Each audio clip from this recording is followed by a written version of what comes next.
everyone, I'm Chester44 and welcome to this Let's Play of Blades of Avernum. Last episode, we happened to find a dragon who was camping out in this lava ocean up to the northeast. He told us a bit of the history of this place, how there were Venati here, who specialized in trying to alter life and stuff like that, before one Venati summoned something he shouldn't have, and then the Venati abandoned this place. Then the Sliths came in here trying to see if there was anything here. They decided there wasn't, so they left. And then the dragon was alone for a while until we showed up. Anyway, we found this other cave here. Let's take a look at what's inside. How strange. You could swear that you saw some indent in the wall from a distance, but you can see nothing now. Really, some indent in the wall. Perhaps like the one that's appeared on the map. I don't think Calandon intended that little giveaway to happen. But it did. And considering the sounds and the fact that this is called Venati Lab, I think this may be the lab that we were told about by the dragon. Which means there's probably going to be some very dangerous stuff in here.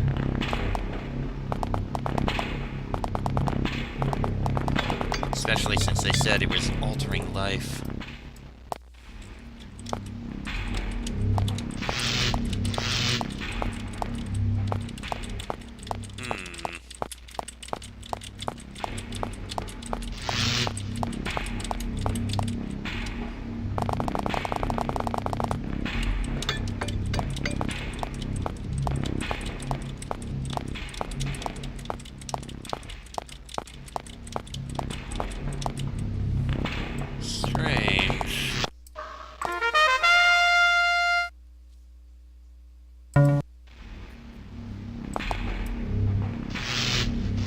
It's like this wall just closes itself off.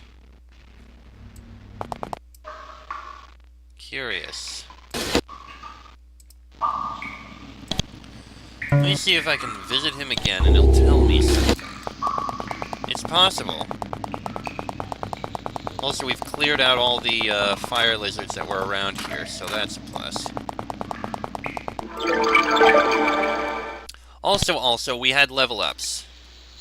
Damn, not enough for Blade Master to improve. Fine, save up your skill points. Sheik? Yeah, you've got enough for Blade Master, so improve that. I think if we get Blade Master to 8, we can get something else. Bonnie. Still not enough! There must be one more point. And Draco. Work on getting your resistance improved.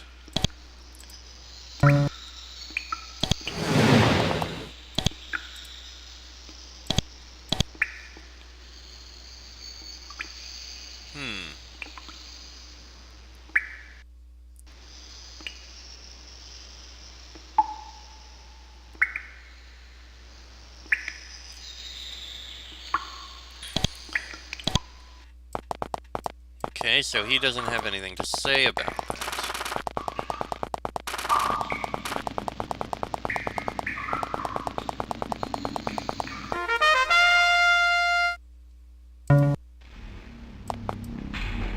I have ideas and thoughts. It's possible that that might be a back exit. That we go in through that cave and somehow... Oh, crap. Somehow something happens and we end up trapped in there and have to go out through the front door. And there's going to be a lot of fighting and stuff like that. Oh well, we've done everything we can here. So, it's time to head back up this way.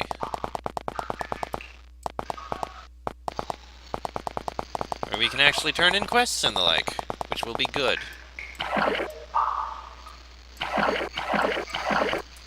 Well, not turn in quest. How many? Yeah, we only have the scout ahead quest, but we can turn in other things. Like, someone can identify. Yes, you. We have things we need identified. It's sword and shield. Sword of Velthgraz. 12 to 132 damage? Plus 30 fire damage, plus 30 cold damage, plus 3 to parry, plus 3 to riposte. Holy shit! And Naga Scale Shield. Protection from petrification, resistance to illness and acid, and +2 to lethal blow. 1 to 10 plus 15. That's better than the fine crafted shield. And this is a Shard of Regeneration. Plus 150 spell points when used, usable once per day. That's useful. I'm giving this to Bonnie.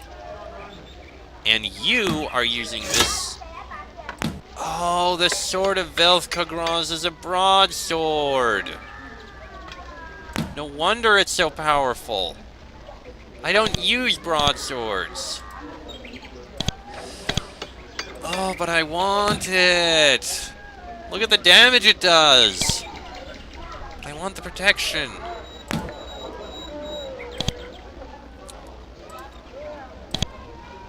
I mean, you'll use a Naga Scale Shield.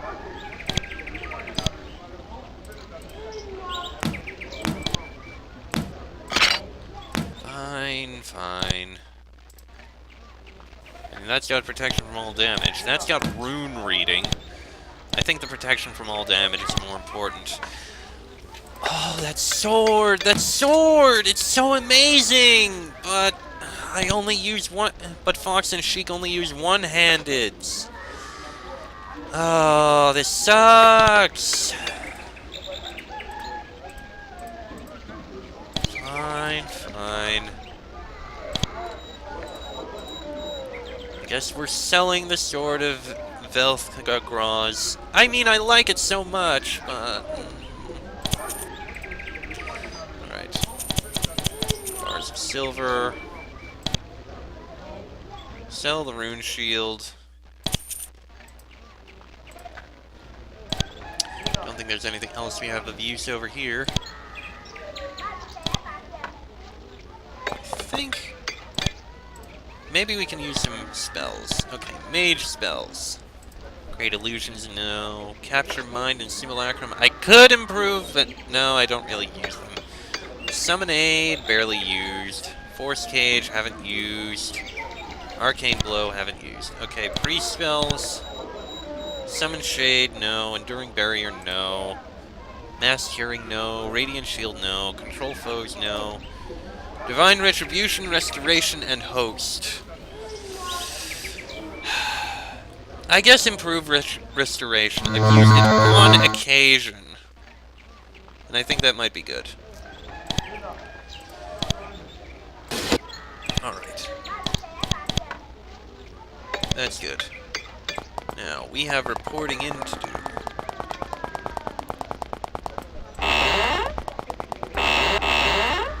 Are you ready to approach Pythos and tell him what you found in the ocean of lava?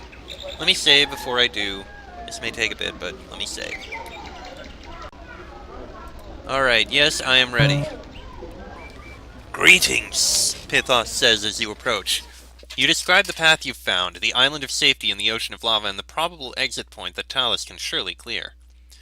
Good, he says. He goes inside and speaks briefly with Laguerre and Cass, and then he returns. I will tell the others to prepare to leave. You should get some rest. We will go in a few hours. You return to your room and drift to sleep. All that you have experienced so far tumbles through your dreams. Basikava, Vastulis, the battle in the middle of the dry river, the ruins of Naktha, the living city of Thasaka, and now this ocean of lava. The epic Kalthanad, the unknown goddess, Phaedra's mysterious pregnancy, the strange connection between the Venatai and the Sliths, even the current status of the center of the homeland. So many questions remain unanswered. You can only hope that during the next leg of your journey some of these issues will finally begin to be resolved. When you wake, you travel with the expedition to the small island of Tranquility in the burning sea. After the long journey, you set up your tent and rest again for a few hours, this time sleeping a blank and dreamless while. Now you are awake, and it is time to see what Talus has done with that wall. That it is.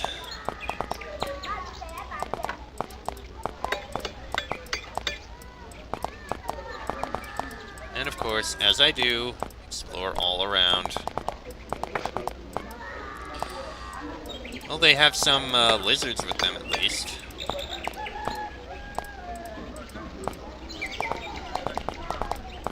must be where everyone else is sleeping. Ah! You are about to start speaking to Macron when he begins speaking himself. You missed that. Which part? He appears to be speaking into the orb on the ground in front of him. A voice from the orb replies, All of it, buddy. All right, I'll give you the last bit again. He clears his throat. The expedition has now moved beyond the comfort of the walls of Thasica into the strange realm of fire of this lava ocean. We have set up camp on a small island in the lava. Although we set out from Avernum with only Avernite sliths, we have picked up travelers along the way. Many from Vasculus and Thasica have joined up with the expedition, hoping to reunite finally with the distant Slith Empire.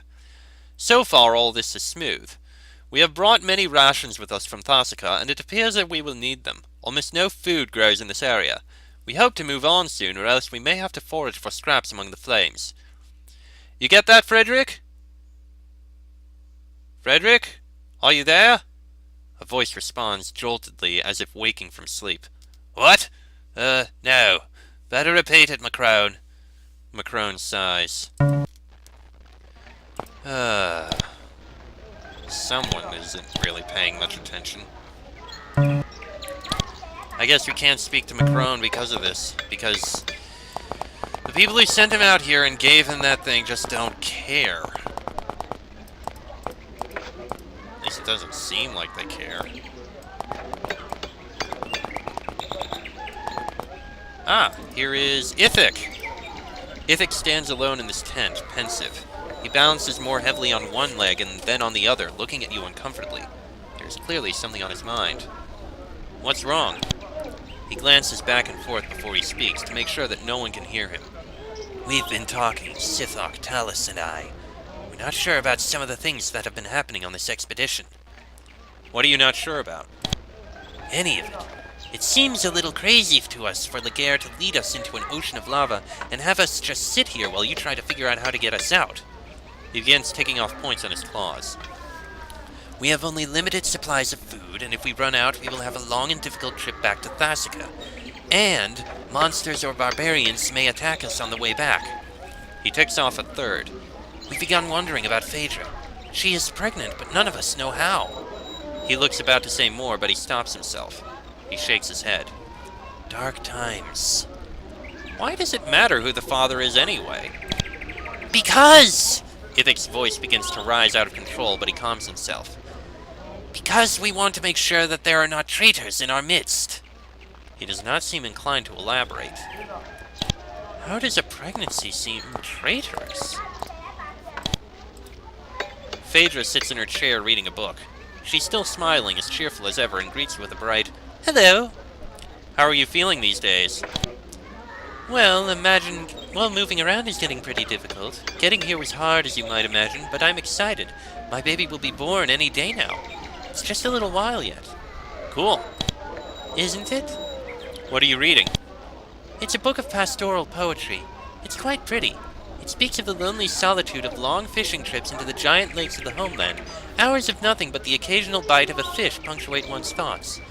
It also explains how the gods shaped these caves and made the fish, and the reasons why the sliths fish at different times of the year in different places, as the temperatures of the lakes change. It's all very fascinating. Seriously, though, who's the father? Why do you ask? Have you been talking with Sithok? Not about you, no. Good. She looks mildly upset. He's been saying things that aren't very nice. He thinks I don't know. She falls silent. I'm concerned for several reasons. Suddenly you hear the sound of Athasa's raised voice. No! I'm telling you, no! Shh! Quiet! You watch for another long moment as Athas chokes back whatever she's about to say. She looks as though she is going to tell Sithok off, but she doesn't. Whatever that just was, it's over now. Athas glares at Silthok. Her claws are clenched and her teeth grit, a clear sign that she's upset, but she says nothing. She turns to you as you approach. Oh, hi there. What was that argument all about? Nothing. Nothing at all. She refuses to say any more about it. How are you doing? All right, I suppose. This place is nasty and hot. I'll be glad to get out of here. It makes me uncomfortable. Then this is the price we have to pay to get back to the homeland. Too hot even for the slips. Damn, this place is hot then. How are we doing? And how is Bonnie doing? She's freaking covered in fur. Dear God. Now that I think about it, poor Bonnie, coming all the way down into here. She must be dying. We need to get her a lot of water. Jeez. Silthok stands before his goods. How's business? Silthok shrugs. I've seen worse. A few still have money of some kind and are willing to purchase some of my goods for their comfort. Others can barter. Did you pick up anything in Thasica? Of course. In particular, I grabbed a few spellbooks. If you have any interest, let me know. Can I buy items from you? Yeah, same basic kind of stuff. I'm gonna buy an invulnerability sir. Just to be safe. Mage spells. Yes. Oh, we can get stronger versions of a lot of these spells. That's good. We don't have as much coin as I'd like. What about priest spells? Can. Move mountains level 4. Mass healing level 4. Something definitely worth it. Excuse me, sorry about that. Yeah, some of these are very good. Mass healing still 4. I think that's worth it to grab right now. Can you identify my items? Oh, damn it. What was that argument with the Thas about? Nothing. Can you teach me anything? Yeah, more of the elixir recipes and the like. I guess train in an invulnerability potion so we can... Oh, I mean...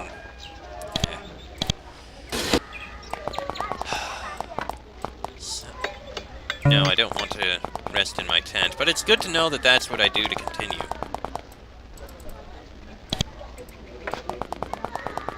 Alright, moving on. Oop, didn't mean to do that. But it looks like those are the, yeah, these are the rooms of 3 in charge here. Didn't mean to do that either. Alright, let's see if we can go into these buildings. There's Cass. Cass paces the room, obviously unsettled. He nods to you as you walk in, but he says nothing. Why is everyone around here on edge? Perhaps it is our location. We are on a small rocky island in the midst of an ocean of lava. Monsters roam the land around us, and if they attack in large numbers, we will likely die. There is no reason to worry, though. What am I supposed to do now? Follow up your lead in the lava lizard cave into the west. Talus has cleared the way for you now, so you can see where it goes. Scout until you find another safe spot for us to approach.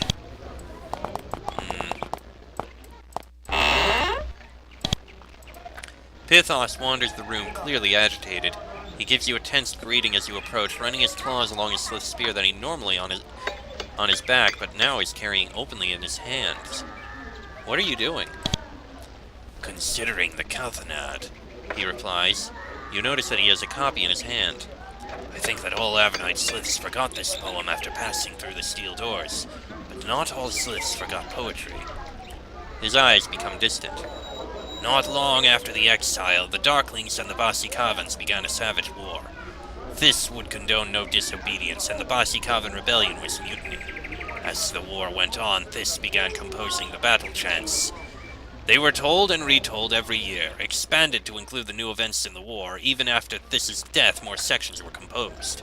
Finally, after the Darklings moved on and forgot the location of Basikava, they were complete. In my childhood, we continued to recite the ancient battle chants year after year, passing on the tradition. They were our Calthanad, our heritage. I have a new understanding of them now. What am I supposed to do now? Ask Cass for that information. I am spending my time assisting Laguerre right now. Can we speak with Laguerre? This is Laguerre's door. You don't have anything important to talk to him about though, so you don't disturb him. Alright. Okay, before we go over, I want to speak for a moment. Things are getting very stressful around here, and there's things I'm wondering about. Sure, Phaedra is pregnant, but the fact that some of these Sliths are so concerned about her pregnancy, thinking that that is a reason for possible traitorism, that doesn't make sense to me. How can her being pregnant lead to her being a traitor? But at the same time, why is she being so secretive about who the father is? There's a tiny part of me that's wondering if maybe it's trying to lead to the possibility that, oh, I don't know, she's going to give birth to the Slith Jesus or something like that. That it's going to be a virgin birth or something, and that's what they're trying to lead to. Or maybe they're trying to lead to the possibility that the child is going to be half Slith, half human. Part of some, I don't know, maybe... No, that wouldn't have worked. She got it when she came back from Avernum, so that is impossible. I don't know.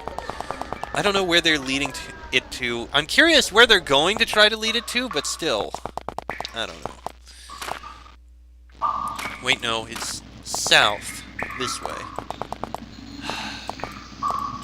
Alright, let's head into the cave, we'll speak with Talus, and then we'll end the episode. It's a bit of a walk to get there. Get there we shall. Actually, hold on, now that I think about it.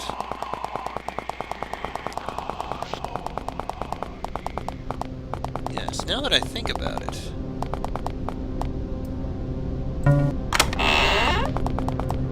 You, Venati.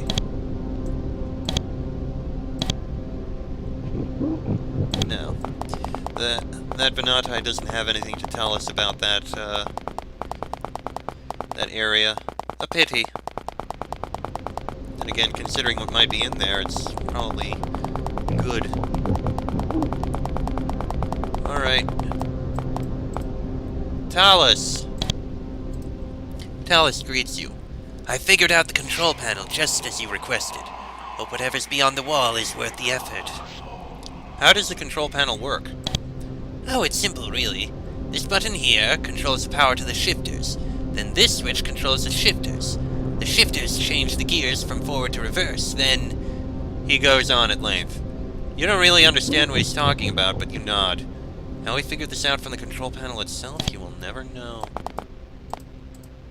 The room beyond the wall is very messy. It's hard to tell what was going on in here, but the machinery looks damaged. The remnants of several hostile spells from a very long time ago still sit here, and the crystals still glow with a dim half-light. Like the control panel on the other side of the wall, this control panel is completely inexplicable to you.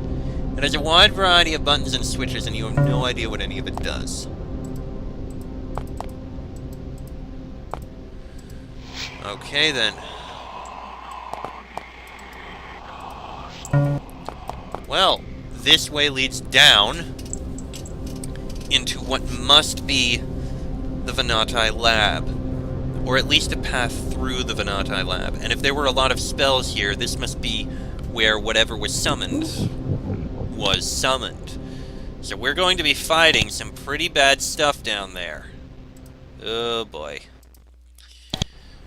Well, I don't think there's anything else I'm going to be leveling up here. I mean, I could level up Nature Lore a bit, but I don't think I need it here. Especially because, Bonnie, I want to get resistance. And Draco can improve resistance a bit more. We're at level 23, and I don't think we've gotten any spells that are level 23, so I can save up on casting some of those spells for now. Besides, the only things that are higher than 23... I'm talking about those spells that we get from the spell books. The only ones that are higher are Death Knell and Quickfire. Priests don't actually have any higher, any spells above 22 now that I look at it. Oh, no, wait. My bad. Quickfire is a hostile priest spell. So, Quickfire and Death Knell are the only spells for priests and mages that are above level... that require anything above level, spell level 23. So, I think I'll save on those. Plus, Quickfire is incredibly dangerous. I am almost never going to cast it. Unless there's a point where I need to, but yeah, most likely not going to cast it. Maybe if there's some guys trapped in an area, then I can, but no. And Death Knell It says it damages all visible, but yeah, what is the exact thing that it says here? Spellbook, spell info, get info, hostile spell, 10, death knell. Hits all visible targets with terrible damage. That's what concerns me. So I don't know if it hits only all enemy targets and does a lot of damage, or if it hits all targets, period, and will hurt ourselves and any allies we have in the area as well. I'm definitely going to try to cast it if I get it, just to find out. And if it is as powerful as it seems to be, I will probably use it a lot. But if not, I don't know. I'm very concerned and worried. Quickfire, I'm definitely not really going to be using. Anyway, I'm going to end this episode here. Next episode, we'll head down this ladder and see what we can find. Till then, I'm Chester44, that is Fox, Sheik, Bonnie, and Draco. This has been a Blades of Avernum Let's Play, and I shall see you all next time.